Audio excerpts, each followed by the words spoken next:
Hello बच्चों, let's read this question. The question says ozone hole refers to, and the options are increase in concentration of ozone, hole in ozone layer, reduction in thickness of ozone layer in troposphere, reduction in thickness of ozone layer in stratosphere.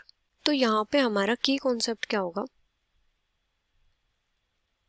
अगर हम बात करें ozone layer की, तो ozone layer क्या होती है? एक थिक लेयर होती है ओजोन की स्ट्राटोस्फेयर में, जो क्या करती है? अर्थ को प्रोटेक्ट करती है from harmful ultraviolet radiations of sun.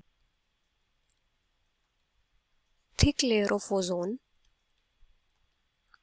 In stratosphere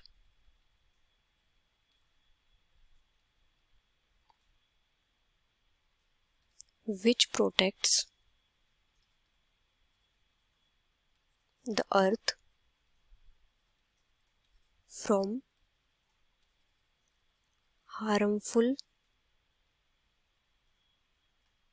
ultraviolet radiations of sun. अभी अगर हम बात करें डिप्लेशन ऑफ ओजोन लेयर या फिर ओजोन लेयर डिप्लेशन की, ओजोन लेयर डिप्लेशन, तो ओजोन लेयर डिप्लेशन में क्या होता है कि जो ओजोन की लेयर होती है उसमें ग्रेजुअल थिनिंग होती है.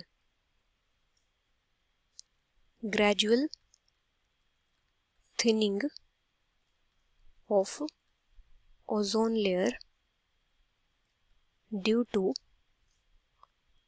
Release of chemicals.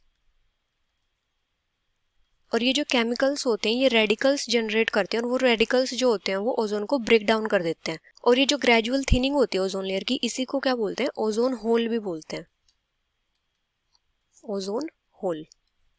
अभी अगर हम ऑप्शंस की बात करें तो फर्स्ट ऑप्शन क्या है? Increase in concentration of ozone. तो ये हमारा इनकरेक्ट हो जाएगा, क्योंकि जब ओजोन होल होता है तो वहां पे जो कंसंट्रेशन होती है ओजोन की वो क्या होती है? डिक्रीज होती है. Decrease in concentration of ozone. Second है होल इन ओजोन लेयर. तो ये भी हमारा इनकरेक्ट होगा, क्योंकि ओजोन होल में क्या होता है? ग्रेजुअल थिनिंग होती है ओजोन लेयर की. थर्ड है reduction in thickness of ozone layer in troposphere. तो ये हमारा इनकरेक्ट होगा, क्योंकि जो ओजोन लेयर है वो स्ट्राटोस्फेयर में प्रेजेंट होती है. फोर्थ है reduction in thickness of ozone layer in stratosphere. तो ये हमारा करेक्ट ऑप्शन होगा, क्योंकि ओजोन होल में क्या होता है? जो थिकनेस होती है ओजोन लेयर की वो कम हो जाती है, और जो यहाँ पे प्रेजेंट होती है स्ट्राटोस्फेयर में. So the final answer is reduction in thickness of ozone layer in stratosphere, which is option D. Hope you understood it well. Best of luck.